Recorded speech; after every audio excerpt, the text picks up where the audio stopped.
Hello and welcome to Mythic Mind, where we pursue wisdom on the paths between primary and secondary worlds. I'm Dr. Andrew Snyder, and I'm glad that you're here.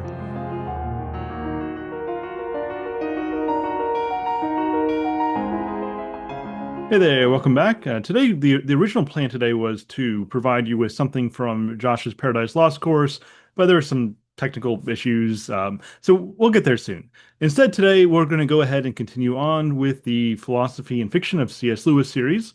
Today, looking at an introduction to Perelandra. If you've never read this book before, well, obviously I recommend the entire series. This is just an absolutely beautiful text, and I really look forward to getting into it with you. In fact, let's go ahead and do that.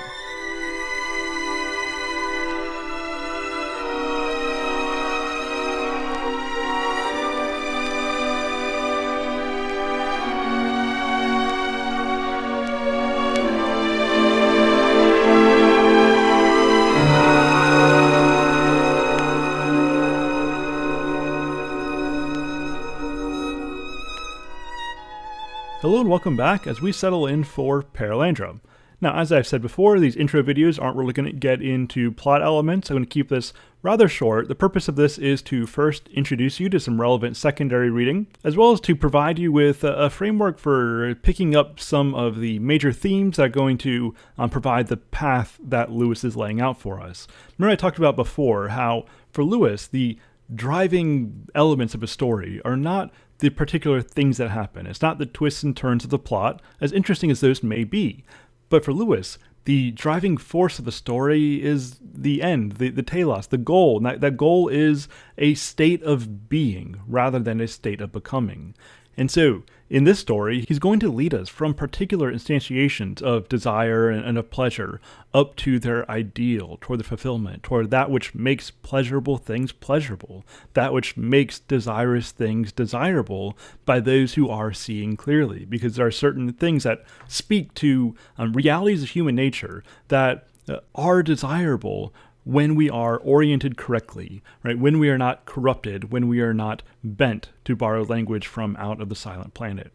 And so, as far as secondary reading goes, obviously the main secondary ransom text that I talked about in last week certainly apply here. And so that's Planets in Peril, Deeper Heaven, and A Compass for Deep Heaven. And so those texts deal with the entire ransom series, so they certainly apply here as well. Now, as far as specifically looking at secondary texts for Perelandra, I'm going to recommend 3 Lewis essays to you. 2 of them come from the collection under the title of The Weight of Glory, named for the first essay in this collection, and what might be the most useful, the most directly applicable essay for Perelandra. And that's because in The Weight of Glory, he talks a lot about desire, about the things that naturally speak to natural human desires when we are working according to nature, when we aren't bent, when we aren't corrupted, when we don't have these artificial lenses over our souls. In fact, connected to that idea of desire, he even uses the imagery of the morning star, of Venus, in order to make his point. And so that provides us with a rather direct connection point to where we're going to be going in Perelandra. Also, we're going to see in Perelandra, we get some more direct relationships being developed here between Lewis's Christianity and his appreciation for pagan mythology. And so along those lines, another essay from The Weight of Glory that I'm going to recommend to you is called Is Theology Poetry? And he deals with some of those connections between Christian thought and pagan mythology and how that we don't actually need to discount pagan mythology despite the fact that it gets a lot wrong. In fact, he clearly believes that pagan mythology gets a lot right, which is exactly what we should expect from people who are made in God's image, living in God's creation, which testifies to the reality of who God is that's unfolding across time and then chiefly revealed in the gospel.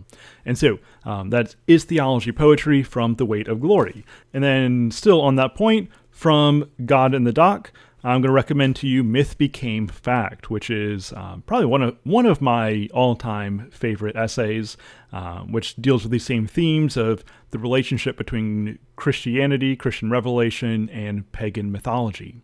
And in case you don't have these texts and you're not able to pick them up right away, I will provide those 3 essays for you in the modules, but I would strongly encourage you to pick up these collections and read through them in their entirety. In fact, The Weight of Glory isn't really that long. I just recently read through the entire book again in one kind of morning and afternoon, and so that's very doable. But do yourself a favor, go ahead and get both these books and read them through. But for now, what I want to do is we'll just walk through a few passages from the Weight of Glory that I think are going to set up your orientation well for encountering what happens in Perelandra. In the third region, Venus voyages, but my voice falters. Rude rhyme-making wrongs her beauty, whose breast and brow and her breast's sweetness bewitch the worlds. Widespread the reign of her secret scepter in the sea's caverns, in grass growing and grain bursting, flower unfolding and flesh longing. In shower falling sharp in April, the metal copper in the mine reddens, with muffled brightness like muted gold, by her fingers formed. And that is from C.S. Lewis's poem, The Planets, which I recommend reading in its entirety, and in fact I'll go ahead and put that in this week's module. But for now, as I said, I want to mostly focus on his essay, The Weight of Glory. And I'm not even going to provide a lot of extended commentary here. What I want to do is just point your attention to certain passages that get at some ongoing themes that are going to develop throughout the story. And then in the next video, I'll go back and look at some of these in reference to the story itself. But near the beginning of this essay, Lewis writes, "If you ask 20 good men today what they thought the highest of the virtues, 19 of them would reply, unselfishness. But if you had asked almost any of the great Christians of old, he would have replied, love. You see what has happened? A negative term has been substituted for a positive, and this is of more than philological importance." And so he's pointing out that this change that's taken place is not just a superficial change in language, but it's actually a change in philosophy. It's a change in theology. It's a change in the way that we see people, the way that we see the world. And in fact, if you ask 20 people today what the highest virtue is, they might say something like tolerance, which is connected to the same idea of unselfishness. The idea being that the best that I can do is not interfere with your life, right? Because there is no truth, there is no goodness, there is no beauty, there's no reality, there's no inherent meaning in life. We're all just sort of fabricating it out of nothingness. And so the worst thing that I can do is to impede your right to self-creation. That's a very postmodern idea that is just a further development of what Lewis was dealing with in his own day. But you go back, as he said, you ask the great Christians of old, and they would have said that the chief virtue is love, that we actually very much are meant to interfere in other people's lives for the better. Aristotle defined love as willing the good of the other. And what that means is that we need to have some understanding of what the good is, and we need to give ourselves over to the good for the sake of others, even if that means we might have to interfere in their lives. Right? The message of Christianity is not that God cares about us so much that he's going to leave us alone. That actually wouldn't be caring for us at all. No, the message of Christianity is that God actually loves us, and that's precisely why Christ gave himself over for our good. And so too, the Christian message is that we are to give ourselves over for the good of others. Husbands are supposed to love their wives as Christ loved the church and gave himself over for her. And then generally in our relationships with others, we are told to love one another as Christ has loved us.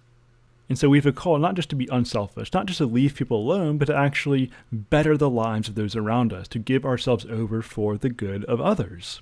And Lewis goes on to say, the New Testament has lots to say about self-denial, but not about self-denial as an end in itself. We are told to deny ourselves and to take up our crosses in order that we may follow Christ. And nearly every description of what we shall ultimately find if we do contains an appeal to desire. And so this is connected to the same thing I was just talking about, that the chief virtue is not just unselfishness. It's not just about not satisfying your own personal desires. No, we actually are to satisfy our deepest longings. Our deepest desires speak to that which is deeply desirable. Odds are everyone here is familiar with the argument from Mere Christianity, whether you've actually read Mere Christianity or not, that Lewis talks about the fact that we have these deep desires for another world, for paradise, and just as our desire for food and drink point to the fact that there is reality to food and drink, so too perhaps our deep longings for something that we can't find in this world are a good indicator that there really is something beyond this world. Something like our home country that we never find in this world around us, but that we anticipate with every good and beautiful and true thing. Because the chief Christian virtue is love, we are willing and we are able to practice the right kind of self-denial with the hope that in self-denial, in surrendering the world, we will actually get it back anew. We will get it back glorified. But there is no Easter without Good Friday. There is no crown without the cross. And keep in mind that Perelandra takes place right on the heels of Out of the Silent Planet. Ransom is literally commissioned by the Oyarsa of Mars. And keep in mind what the Martian influence means, right? This symbolized strength, power, rigidity.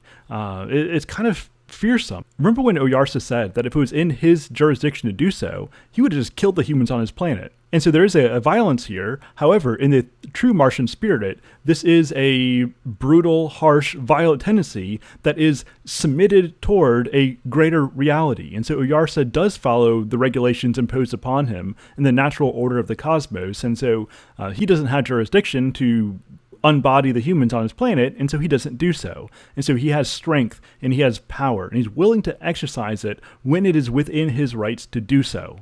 But the true Martian influence means not just that you have strength, but that you have the strength to withhold that strength in submission to a greater reality. This is a knightly kind of strength. And of course, what do knights do in all the great stories? They protect and serve and submit themselves to the good of damsels. And so too, Ransom is going off on a quest to serve and to protect the Lady of Perelandra. But even this is just a particular that's pointing us to a grander reality. Because really what's going on here is it's not just Ransom is serving the Lady of Perelandra. Really what we have here is the martial spirit is serving the Venusian spirit. And this Martian spirit is using its strength in service to the ultimate good and in sacrificial devotion to the Venusian spirit. And so Lewis here is really starting to lay out his philosophy and his theology of gender, and that is going to come into rather direct terms toward the end of Perelandra, and so we'll talk about that more in the next video. But I just want you to keep that in mind, that in this story, that Ransom really is a stand-in for Mars, just as the Queen of Perelandra is a stand-in for Venus. And we're going to see that dance develop from the particular up to the universal. Now, I'm not going to say a whole lot about this, but just continuing this theme of desire and this movement of desire from the particular and the surface level to the reality, or to use Plato's language, this movement from the shadow up to substance. And so Lewis writes, "Indeed, if we consider the unblushing promises of reward and the staggering nature of the rewards promised in the Gospels, it would seem our Lord finds our desires not too strong, but too weak. We are half-hearted creatures, fooling about with drink and sex and ambition, when infinite joy is offered us, like an ignorant child who wants to go on making mud pies in a slum because he cannot imagine what is meant by the offer of a holiday at the sea. We are far too easily pleased." And so again, the problem he's illustrating here is that we tend to focus on surface level particulars rather than following that chain of being, moving closer and closer toward the reality of what we most ultimately desire, which, ultimately we find in the beatific vision, in beholding the glory of God. And along the same lines, he writes here, "If a trans-temporal, trans-finite good is our real destiny, then any other good on which our desire fixes must be in some degree fallacious, must bear at best only a symbolic relation to what will truly satisfy." So again, we get this language is pointing us toward shadow reality. Don't focus on the particular, focus on what the particular good represents. And ultimately what it represents is the good. And so we want to move upward on the chain of being, not downward. And I love this passage here, in which he's going to explicitly mention the morning star, which is another name for Venus. And he writes, "And this brings me to the other sense of glory. Glory is brightness, splendor, luminosity. We are to shine as the sun. We are to be given the morning star." And I think I begin to see what it means. In one way, of course, God has given us the morning star already. You can go and enjoy the gift on many fine mornings if you get up early enough. What more, you may ask, do we want? But we want so much more. Something the books on aesthetics take little notice of. But the poets and the mythologies know all about it. We do not want merely to see beauty, though, God knows, even that is bounty enough. We want something else, which can hardly be put into words, to be united with the beauty we see, to pass into it, to receive it into ourselves, to bathe in it, to become part of it. And a couple things worth pointing out here. First of all, so he talks about the morning star, which is another term for Venus. He talks about the fact that it's beautiful, that it is bright, that it is splendid. And it is all of these things. But it's also worth noting that it's not only Venus who gets the term morning star, it's also Lucifer. And so morning star has this double meaning. Moving upward in the right direction, the morning star is that which is beautiful, that which beckons our souls toward that which is true and toward that which is good. This is the positive ideal. However, the corrupted ideal that doesn't move upward but actually moves us downward is Lucifer. And of course, remember that we're told in Scripture that the devil appears as an angel of light. And this is why it makes a lot of sense that this story set place on Venus is going to be just as horrifying as it is beautiful, just as celestial as it is diabolical. And this is why we're going to see this contest between that which is good and noble and worth preserving and that which causes things to become ignoble, toward that which causes corruption. And so unite yourself with the true morning star, and you yourself become beautiful. You become a conduit for beauty. You become one who embraces beauty and is embraced by beauty. You take it into yourself, sacramentally even. But what you don't want to do is embrace the counterfeit, that which appears beautiful but actually is not. In fact, I think a good way of getting at this is to talk a little bit about the muses and the sirens.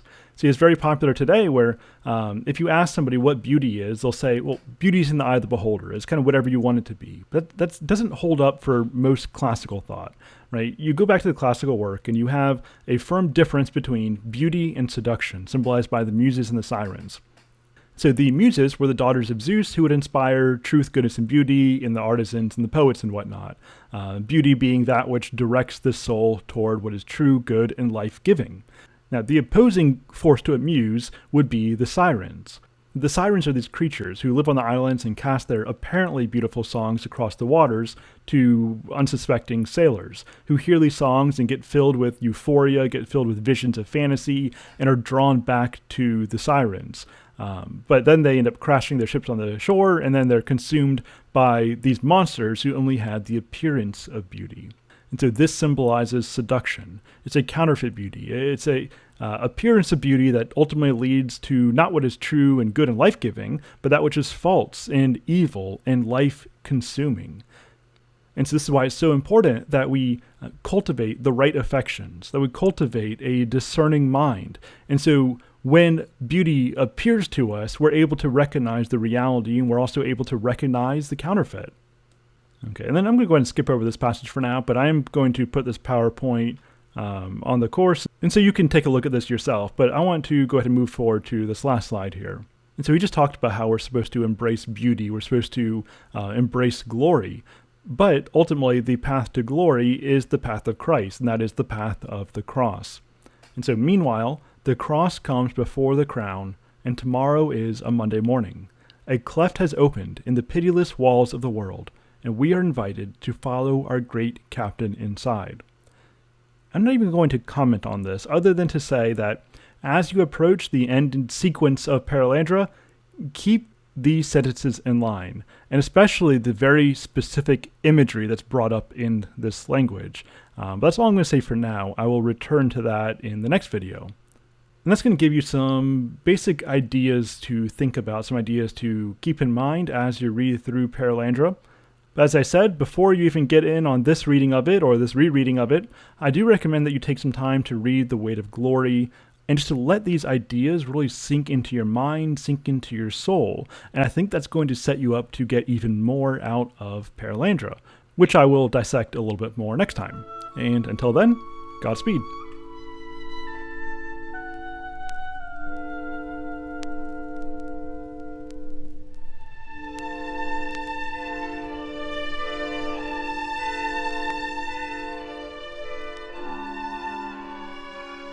All right. Thank you for listening or watching if you're over on YouTube. And you should know that if you do listen to the podcast, that you can also watch most of these episodes on YouTube. You can find that link in the show notes. Now, the next thing to come out from Mythic Mind is going to be over on the Mythic Mind Games podcast, as we just recorded a conversation on Mass Effect 2 for the Games podcast.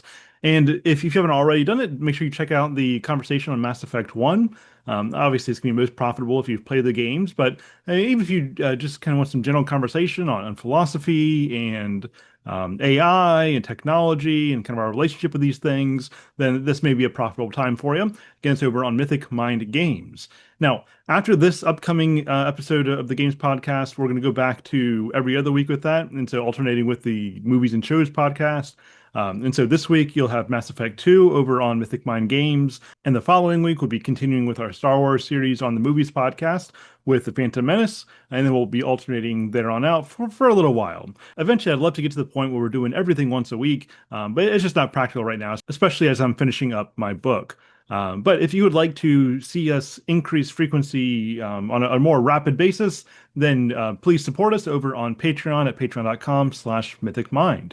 Becoming a patron at any level, including just $5 a month, will give you access to all three podcasts delivered into one patron feed, ad-free and almost always early. And you'll also get full Discord access. You'll get open invitations to all these conversations that we're having. And so there's a lot packed in there for just $5 a month. And obviously, if you sign on at higher tiers, then there are more benefits that go along with that.